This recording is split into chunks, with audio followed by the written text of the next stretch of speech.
After 4 years, you finish university. Reality starts. Nigeria gathers you in one NYSC camp, and suddenly they say, learn phone repair, learn tailoring, learn welding. But let me ask a simple question. If these skills are important, why were they not taught when you were just like 16 or 17 years old? As a young, ambitious person, you graduate, you are feeling fresh. Then someone says, have you learned any skill?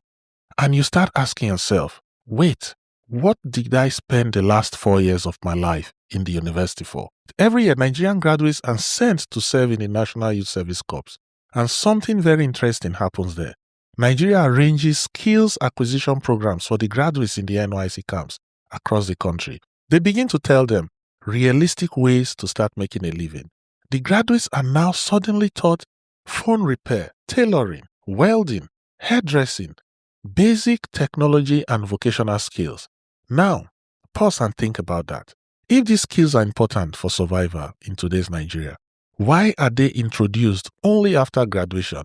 Why not at 15, 16, or when the youths are 18? Why wait until the energy of the youth is lower, responsibilities are higher, fear of failure is stronger? That timing alone tells you something is wrong. Without saying it openly, Nigeria is finally admitting that your degree alone may not help you survive. But instead of preparing young people early, the system delays that truth until it's almost too late. That delay is not accidental, it is structural. By the time skills are introduced, graduates already see skills as fallback options. Pride has been built around certificates. Society has already ranked dignity based on degrees. So instead of empowerment, skills feel like downgrades or just failure. That's not because skills are inferior. It's because they were introduced too late and the mindset has already been damaged. Imagine learning how to create value at 16 years old. Instead of being told at 26, imagine 5 years of earning something small, failing early, learning markets, building confidence. Instead, many graduates leave school asking, where will I work? That question should never be the first question after education. You graduate with confidence, then someone asks, so what can you actually do? And suddenly, the answer is not so clear. In the next part of this series, we will talk about time, specifically how Nigeria wastes the most productive and active years of its youths.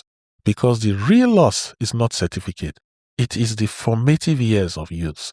If you're interested in agriculture, business, or learning how to build practical value early, we are currently developing an agri-business and business mentorship program.